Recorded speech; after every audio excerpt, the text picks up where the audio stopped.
Sa loob ng Iran, may lumalaking pagkakahati-hati sa loob ng rehimen na ngayon ay nagtulak sa Pangulo ng Iran na hayagang igiit na hindi siya mabibitiw sa pwesto. Ayon kay Masoud Pezeshkian, patuloy siyang nakikipag-ugnayan sa militar ng Iran at mananatili sa kanyang posisyon. Ito ay bilang tugon sa mataas na kleriko na nagsabing 28 beses nagbanta si Pezeshkian na magbitiw at binalaan siya na sa susunod ay tatanggapin na ito. Ngayon, napupunta na rin ang presyon kay Foreign Minister Abbas Araghchi habang nangangalap ng ebidensya ang mga mambabatas para sa posibleng impeachment. Inaakusahan siya ng mga hardliner na nakipagnegosasyon sa Washington sa gitna ng tigil putukan at nagbabantang tututol sa kasunduang maglilimita sa kontrol ng Iran sa mga katubigang sakop nito ang Strait of Hormuz. Ipinapakita ng mga alitang ito na ang labanan sa Tehran ay tungkol sa kung sino ang may kontrol sa estratehiya ng Iran at kung sino ang sisisihin sa kabiguan nito. Kasama natin ngayon si Mitra Jashny, tagapayo sa kultura at politika ng Iranian Americans for Liberty para pag-usapan ito. Mitra, masaya kaming makasama ka sa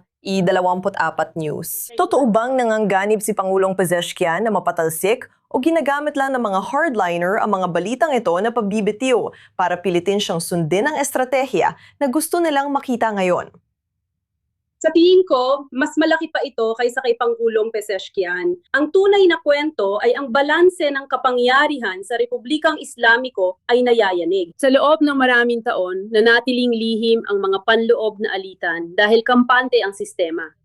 Pero matapos ang magastos na digmaan na dulot ng mahigpit na pulisiya ng IRGC, ang kaligtasan na mismo ang naging pangunahing usapin. Kapag naketot ang otoritarya na sistema para sa kinabukasan nito, lilitaw din kalaunan ang mga pagkakabahabahagi.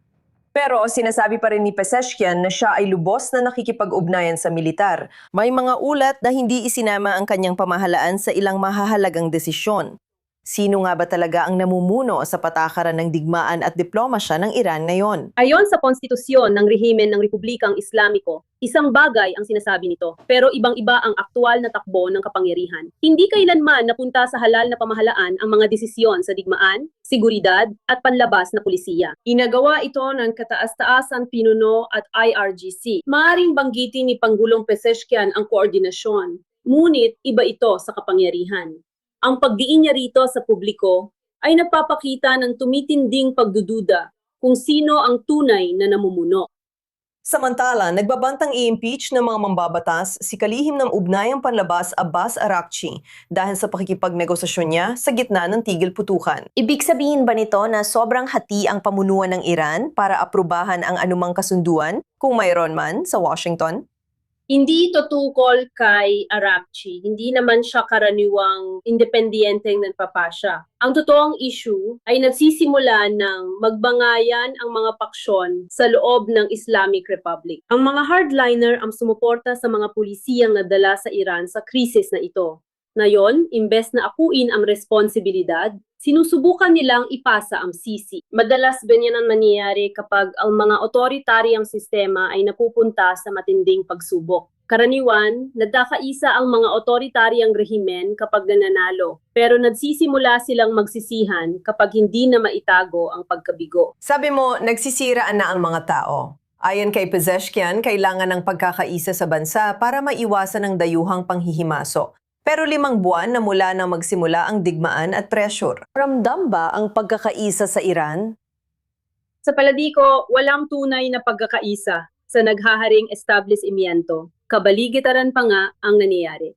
Sa mga Iranian, kahit magkaiba ang pananaw nila tungkol sa digmaan, may lumalaking pagkakaisa sa isang issue.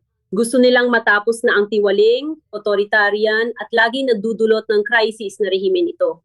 Sa loob ng Islamic Republic gayunpaman, napapalitan ng takot ang pagkakaisa. Sa gitna ng matinding presyon, bawat paksyon ng rehimeng ito ay nagpoprotekta ng sariling pampulitikang kinabukasan. Sinisisi ng mga hardliner ang tinatawag na mga moderado dahil sa paghahangad ng negosasyon, habang ang mga tinatawag na moderado naman ay sinusubukang lumayo sa mga hardliner, mga palaban na pulisiya. Sa katunayan, wala sa dalawang panig ang tumatanggap ng responsibilidad para sa mga pasaning ipinataw nila sa mga mamamayang Iranian. Gaano katagal kayang tiisin ng rehimen ang ganitong panloob na presyon? Sa tingin ko hindi, kaya pa nilang magpatuloy. Siyempre, sa huli, kailangan nilang magdesisyon kung anong gagawin nila. Gusto nilang suportahan ang mga patakaran ng mga hardliner? O gusto ba talaga nilang magbago at mapasama sa isang pandaigdigang sistema? Mitra Jashni, nagpapasalamat ako na nandito ka sa amin sa I-24 News at nagbigay ng ilang pananaw tungkol sa tunay na pagkakabahabahagi na nakikita natin ngayon sa loob ng Iran. Salamat. Maraming salamat.